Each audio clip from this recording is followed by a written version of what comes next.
Hi, I'm Katarina Gassett, and I just wanted to give you an introduction to this channel and also to the history of how I can help you and why you would want to stay on this channel and learn from me as a real estate agent. So, this channel is specifically for real estate marketing, and I will share with you the things that I have done over the years for the last 4 decades. Some of them, obviously, we aren't doing anymore, but many of them we are, and we have evolved into new tactics and new marketing techniques. So I wanted to give you a little bit about my history of who I am and where I came from, so you have kind of a way to judge me and to see if you would like to listen to me and work with me or do the things that I suggest you to do in your marketing. So I like to share. I was talking to my daughter one day, it wasn't that long ago, and my youngest son, and they both said, "You need to share your story. You need to share the story of your ups and downs in real estate because it's a very unusual story, but also people can learn so much from it, and you've accomplished so much." And I just never looked at it that way. So I'm going to start with back in the beginning. In 1983, I was licensed in California. And one of the big projects that we were able to work on was a vineyard over in the Sonoma area. That was really a crazy, crazy deal that we did. It was over, I think, over 120 acres. And it was, yeah, it was a big deal. But back in the day, there were no let's just put some things into perspective. There were no cell phones, there was no pagers, there was no fax machine, there was no personal computers. And what else do we have? I'm trying to think. No Wi-Fi. No, not even dial-up at the time. So one of the things that we did have was this interesting, kind of like a computer in the office, and we would print out expired listings. So back then, and in California, you had to say when that listing expired.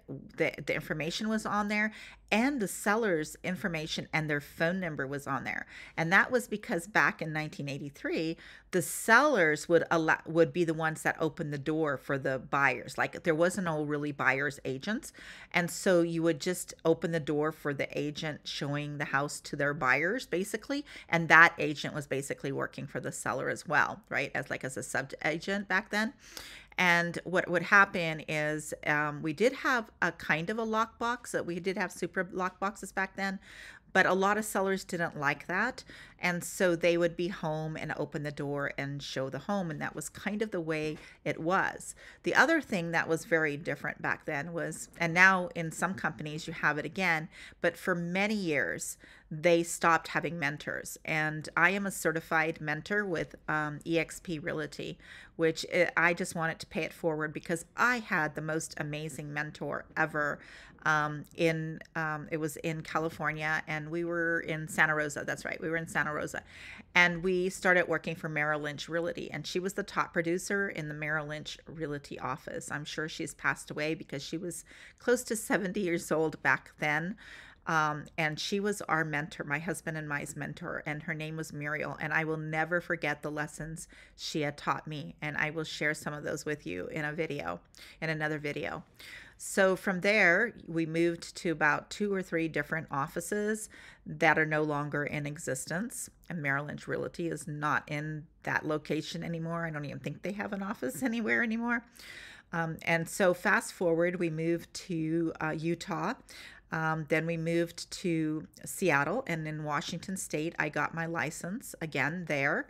And I worked for ERA Real Estate, and then I worked for Prudential Real Estate, which was right across the street from our Taekwondo schools. And we ran Taekwondo schools for about 15 years alongside doing real estate. This is the days where you were required to do floor time, and you would try to get your leads that way, and you were doing a lot of direct mail, door knocking, and things like that. Remember, no internet or even pagers at the time. So I think cordless phones were just becoming a thing in those days. So then from there, we moved to Florida, and I moved to Florida in 1995, and I got my real estate license a few months after that. I think it was in 1996 actually that I was licensed in Florida, and I am still an active licensed agent in Florida, 27 years plus later, depending on when you're watching the video. And now I'm also a licensed agent in Utah. So, and my son has joined my team. So we're with eXp Realty and we're having a great time. I'm so excited to be his mentor. Now, so I want to give you the backstory about Florida. So when I moved to Florida, I worked for a boutique real estate company. The broker was amazing. And again, I'm not sure if she's alive because she was in her, oh, I would say close to 70 when I was working for her. Her husband passed away. I ended up buying her home from her. And she went on to sell her company to Kai's. Anyway, so I worked for her.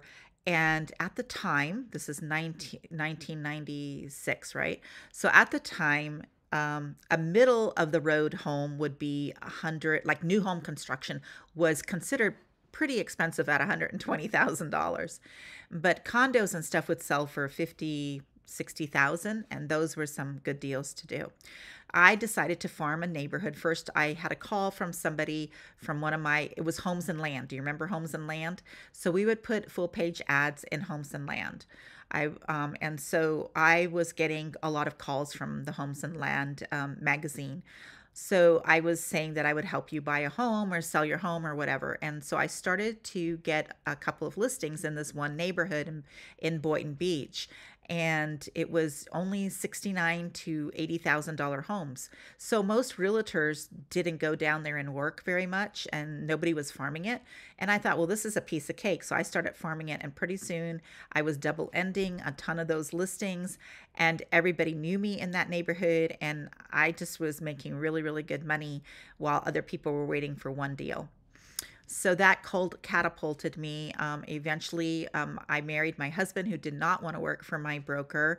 And so we moved to Remax in Wellington. Well, actually, it was in Royal Palm Beach, but we were in Wellington. And from there, we started wanting to do higher end listings. But Remax at the time, and especially our broker at the time, was really into like the middle of the road. And at this time now, this is fast forward a few years. And so now a good average price of a home was 250,000 in good neighborhoods. And he really was pushing that whole model of do tons of units of 250, like do 100 units a year of 250. We didn't want to do that. We wanted to, and I was starting to get stressed out during this time. So a little bit about my personal history. I had 5 children before I was 30. I inherited 3 stepchildren after that. And then when I was 44, I had a baby. So I was 44 years old working for Remax, and the stress levels that that office produced were out of this world. And it was that real raw type of relationships in that office, and everybody getting their name on the board and the competition. And it was just not healthy. And I had 4 miscarriages within about 2 years working there. And so when I finally got pregnant, and the doctor said, this time, I think you're going to keep your baby, but you're going to be on bed rest and we're going to give you some medication and things. We went to our broker to see if I could just be put on a leave of absence. And he said, if you do that, then you have to come off of your picture has to come off of all the signs, and your name has to come off of all the business cards and all the stationery.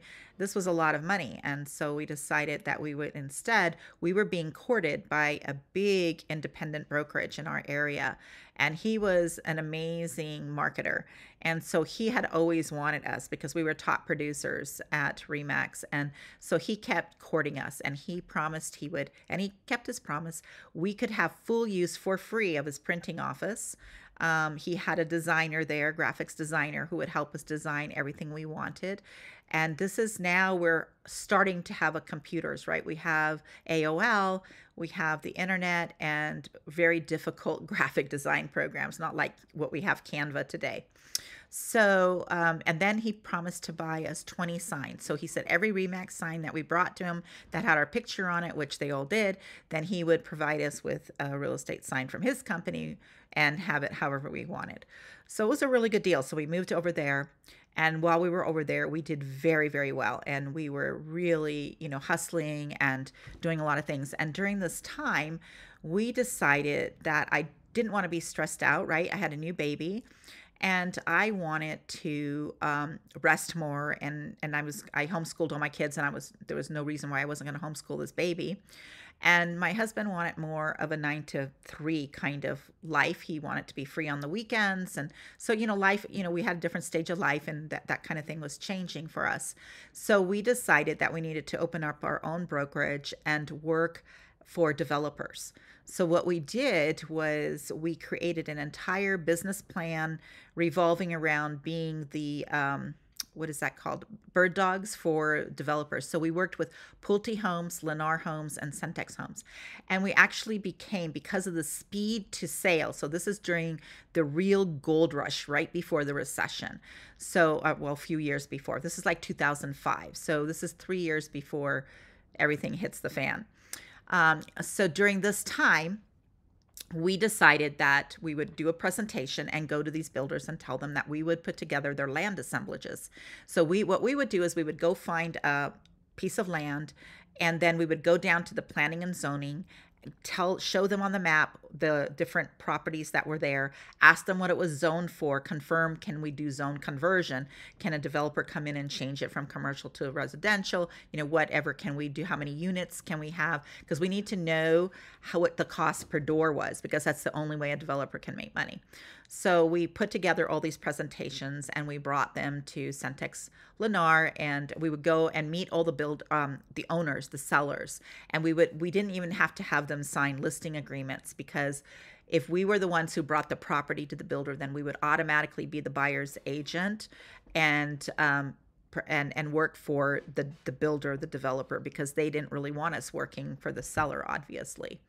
So we put together these packages, and it came to the point where there was such a feeding frenzy among all these developers that Pulte Homes approached us and said, hey, look, it takes so long for you to go back to the sellers and then back to us, and then another builder comes in and yada, yada. So can we sign an agreement with you where you are our buyers, you will be our only buyers agents, because we did such a good job with these land assemblages. We will not work with any other agents. We will only work with you. And they signed this agreement, and we put together some beautiful townhouse projects and different projects. It was a great time. We made a ton of money, and it was great. And we did, we were off at 3 o'clock every day and to work at 9. So it was very nice. So we put together a bunch of packages like that. And then during this time, I was with BNI for many years, for over 23 years. And I was working with BNI and going to their meetings and everything. And this was a great way for us to network with other people. We found some great mortgage brokers and different people that we put together and work. Now it's coming to the point where the houses are going up like $10,000 a day in price. It's like ridiculous. And you could feel the bubble about to burst. And Nestor just said, I don't want to do any residential. And then Centex Homes walked away from a deal we did with Centex Homes. They put down a $250,000 non-refundable deposit that, for any reason, if they left the deal, they would lose the $250,000. And the attorneys for the seller on this project said that we also could not get paid a commission or the fee that you get if the deal falls through, kind of thing.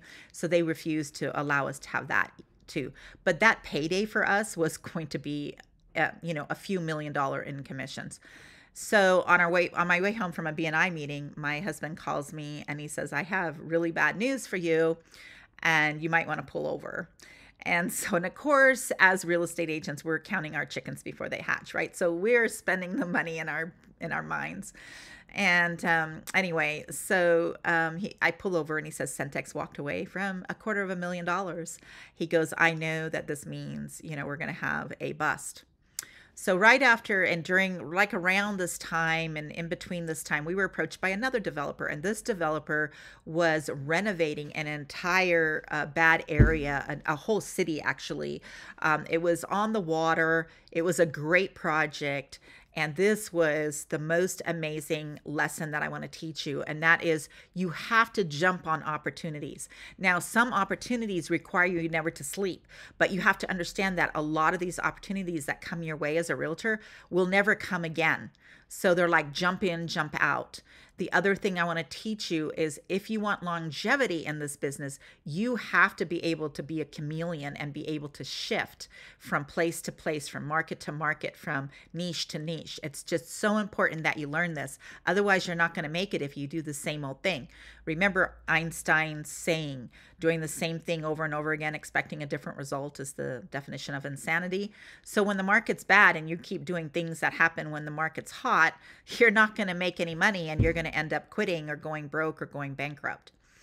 So during this time, this developer had approached us and wanted us, and it was the most amazing experience I have ever had. And I have to share it with you because it is just, it's incredible. Like, it's hard to believe that it happened to us. So what happened was, he had a title company that was all set up. So we met with them. Then he had an appraiser that was all set up. Well, he didn't even need that, but some of the sellers would want that. So the title company, I was working directly with them, and my job was to process all the offers that we were getting signed and getting them all ready, and then faxing them, fax machines, right? Faxing them to the title company, calling the title company, opening up escrow, and then hurry up and closing a couple weeks later. The beauty of this is none of this had to be in the MLS, because what happened was the developer gave us blank contracts that he had signed with the only stipulations that he wanted, which we knew what they were, so we would add them to it. And then he would say the prices that he would pay for the different houses. Now, this area that we were going to go door to door and give them offers on, what these houses were worth between $20,000 and $33,000. Like, they needed to be basically torn down, and that's one of the reasons why this developer wanted to beautify this area. So my husband would then, I would stay home and do that paperwork and faxing, because someone had to do that basically 24/7. And at this time, I didn't know about the virtual assistants, but I did have assistants. So I didn't have virtual assistants, but I hired my sons and my daughters to help me. You know, they were pretty much grown and almost grown at this time. And so we hired them to help us with a lot of stuff. But a lot of the stuff was legal stuff that I had to take care of, basically. And so then my husband would just have this pile of offers on a clipboard, and he would go to door. And so let's just say your house is worth $30,000, and depending on where it was is how much the developer would pay. So if it's really close to the water, he would offer them 600, 700,000. If it was off the beaten path, he would offer them 300 or 400. Remember, none of these houses were more. I think the most expensive you could get at that time would be 38,000 for these houses. So these people are just saying yes like crazy, right? Because this is a great deal. Nestor would get their signature, my husband would get their signature, and then come home at night with a pile of them, and then I would start working on all these. And this would continue to go on. I would be up until 4 in the morning sometimes, taking care of making sure everything's signed and everything's kosher, etc. Start the next day over again. So this was, and then we would have closings after closings after closings. It was incredible, but we knew it wasn't going to last forever. Because either all the houses would get sold or something would happen. And towards this part of the journey where we had probably sold about 48 of those homes, another developer, competitor, came in and was trying to overbid our developers. So if we didn't get them to sign right away and they needed to think about, that other developer would knock on the door, have their person knock on the door and offer them, ask them what we had just offered, and then offer them more. So it became like this bidding war between the developers. The problem is greed always takes over at some point. And there was a lady on one of the streets. Her house was worth more than 26,000. And the developer, she wanted $1 million. And so we said, okay, let's talk to the guy and the buyer and see. And he offered her 800,000. She turned it down. So finally he said $1 million, and she goes, nope, I decided I want 3 million. And it was before she signed the 1 million, and it was bad. And he said no. And so she took him to court, and it went all the way to the Supreme Court in Florida. And we knew he was going to lose, because Florida is very strict about eminent domain. And that was the thing. She was saying he can't use eminent domain on me, which he had threatened and we didn't do that, but his attorney was trying to force her into this contract, which was for her own good. So anyway, so it was so funny because this is the greed part of the story about, so that was 2005, 2005. This was 2005. And so in 2008, after the crash, now her house is worth 18,000 maybe, and she calls us and asks us if the buyer would still give her $1 million for her house. And we're like, lady, you are very late to this party. And she's the one who made him spend all the money on attorneys and everything. So now she wants out. And that didn't work out very well. But we knew that this is what I'm talking about. You need to have an opportunity. I can't, like, I think that year we made close to a million, maybe $1 million in total revenue, right?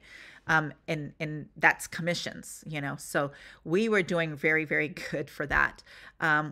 So anyway, I'm not going to talk commission amounts, but our developer buyer, he was amazing, and he didn't tell us, you know, I want you at such a low, you know, he did almost the amount that we would accept, you know, from any seller. So anyway, that's another story. We can't talk about that on video.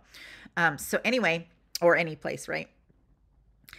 This was then what happened was now let's fast forward to 2007, and I start blogging and I start learning about SEO, and I started taking SEO courses. And then at that time it was called a weblog. It wasn't a real blog. It was called a weblog, and you couldn't even put pictures on it. And then I found Active Rain. In 2007, I found Active Rain. I joined Active Rain. I was so thrilled. They had a point system that just really, I'm one of those carrot people, you know, put a carrot in front of me and I'll do what I have to get that carrot. And so it was really fun. And I became the top blogger on Active Rain, which gave me a lot of referrals, a lot of business. But also we started in 2008 when the bust happened, I started blogging about short sales. So what happened was, when you went to bed at night, let's say you just bought your house for $600,000. You went to sleep tonight, and tomorrow morning you wake up and your house is worth $300,000. And that's what happened in Florida in 2008. Florida was the first state to be hit by the recession and the worst. So later on, Nevada got hit pretty bad. California got hit pretty bad in Southern California. But most places, and a lot of places like Michigan, really didn't even feel it for a few more years after that, because their prices never raised so fast like they did in Florida. So what happened in Florida around right before the bust was there would be a new home development being put up, and people would act, including realtors, they would be lining up outside camping the night before the opening day where you could choose your lot. And then it would be a couple years before the house was built, but people were flipping those, and they were flipping them while they were in contract, and a lot of them were holding on to them, and we didn't want any part of that. Now, most of those realtors that we know that were doing that, they all went bankrupt because the recession hit. They were stuck in that contract. The contract doesn't say if the value is not 600, you know, so they're buying $600,000 homes, and now they owe the 600, but they can't sell it for more than 300. So there's a real problem, and this creates short sales. What happened was attorneys didn't even know how to do short sales in this day. There was no certifications for it. People didn't know what it was called, and realtors were scared to death of it, and they didn't want to do it. In our MLS alone in Palm Beach County, during that time, over, I think 10,000, it might have been more, agents left the business. We lost so many realtors, which is fine because Florida has like the second most realtors out of every state. So they all left, went to work for Home Depot, Lowe's, and stuff like that, did other things, become stagers, whatever. But it was brutal. But we knew how to position ourselves. So I had started blogging about the short sales, and pretty soon my phone started ringing. And I would take these listings right over the phone. People would be so embarrassed about what was happening to them, like they weren't the ones that were taking advantage of the system. And we started doing these short sales all over the entire state of Florida. And what we would do is we would find an agent in the city, if it wasn't in our MLS, and ask them if they could put up their sign and their lockbox and show, you know, and put the listing in their MLS. And we would handle all the negotiations, all the contracts and everything else, and do a 50-50 split with them. And it was beautiful because we could do so many transactions. So during this time, we were getting four, it started being 2 listings, then 4 listings. Then investors would call us, and one investor invested 21 of his properties. Another one invested listed like 28 of his properties. So we were doing, and this is all before Frank Dodd. Countrywide was still in business. So we were making all kinds of really good negotiations between the bank and the sellers, and really actually helping the economy. That was all shut down a few years later with all of their different rules that they put into place. But in the beginning, it was great. My husband knew how to reach the secretaries to the presidents of these banks. He knew how to reach them. We knew how to network with them. I was being asked to speak all over the country by realtor associations on doing social media for REO agents. And it was those were great years for us. Other people were suffering, but we knew, again, how to position ourselves. We knew how to shift, and we knew how to capitalize on the market. That only lasted us 3 years, because pretty soon they had designations, and pretty soon every realtor was doing short sales, and we couldn't get the kind of volume that we were getting in the beginning. And we knew that that was going to end up happening. We knew it wasn't going to be the way that we had it forever. So it was, but I will tell you, we had great years during those times. And that experience, and it's like that whole life experience that I had of always being in real estate and owning other businesses and always understanding marketing, that really set us apart from other realtors. So on this video channel, I wanted to tell you that whole story.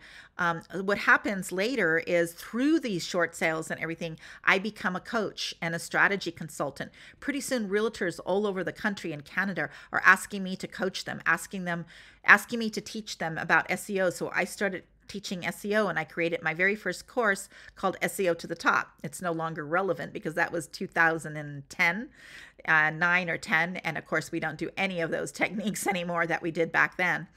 Then I did a ninja boot camp for SEO, and then it just kept evolving. And then I launched Listing Experts Academy, which was a very successful program.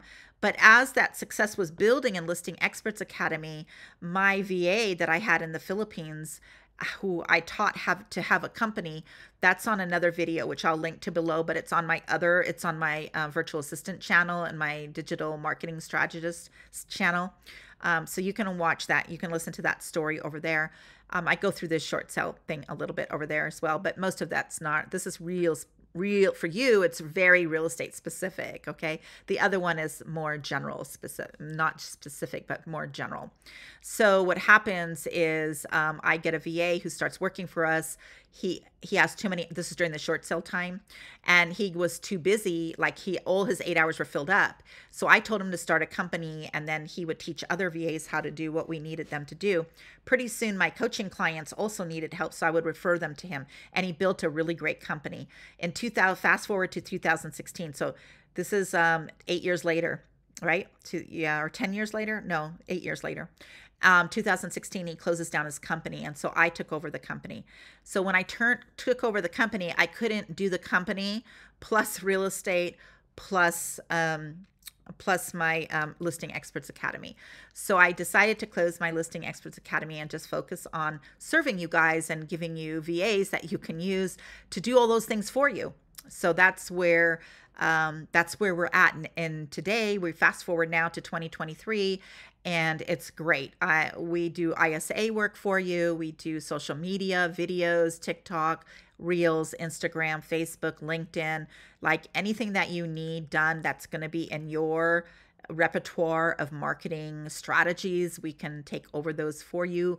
We have executive assistants, secretaries, TCs, everything, people to get you organized. It's great. And not just in real estate, but other businesses. But because I'm so well known in the real estate industry, this is something I can offer and really help you with, because I have all that real estate experience, and all of our virtual assistants are trained by me and my COO, who's Daisy Santos.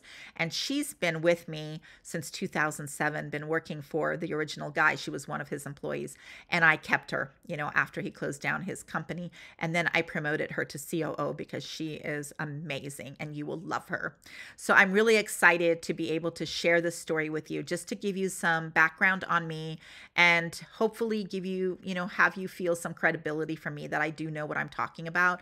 And that as a realtor, even though I don't actively, like, I do list and sell when I have the opportunity.